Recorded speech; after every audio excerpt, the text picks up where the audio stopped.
বিপক্ষে আইনি পদক্ষেপ নেওয়া উচিত। হ্যালো বন্ধুরা, আমাদের প্রিয় রাকিব কি সত্যি বেঁচে আছে? আর যদি বেঁচেই বা থাকে তাহলে কেন তার নামে গুজব ছড়ানো হচ্ছে আর কেই বা তার নামে গুজব ছড়াচ্ছে তাই জানতে পারবেন এই ভিডিওতে। যদি এরকম ফেক নিউজ করে আপনার কি ভালো লাগে বলেন? জীবিত মানুষকে আপনারা মাইরা ফেলেন না। আর যে গুজব ছড়িয়েছে তার বিরুদ্ধে রাকিবের পক্ষ থেকে কি ব্যবস্থা নেওয়া হয়েছে তাই জানাবো আমি এই ভিডিওতে।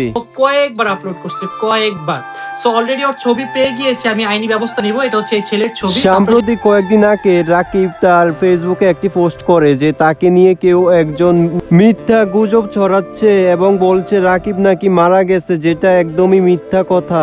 রাকিবের মৃত্যুর খবর শুনে অনেক দর্শকই বিশ্বাস করতে বাধ্য হয় যে রাকিব মারা গেছে। এই জন্যই রাকিব তার ফেসবুক পেজ থেকে এই পোস্টটি করে।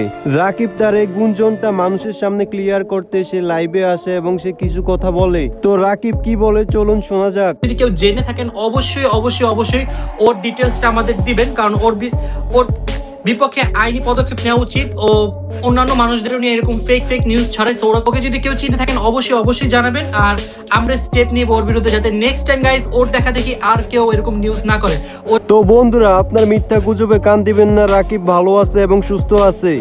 আমি মরবো, আপনিও তো মরতে পারেন। আপনি যখন মরবেন তখন আপনার কিন্তু যদি মানুষ না মরা অবস্থায় যদি এরকম ফেক নিউজ করে আপনার কি ভালো লাগে বলেন? জীবিত মানুষকে আপনারা মাইরা ফেলেন একটা লাইক কমেন্টস পাওয়ার জন্য। কি লাভ হবে আপনার লাইক দিয়ে বলেন?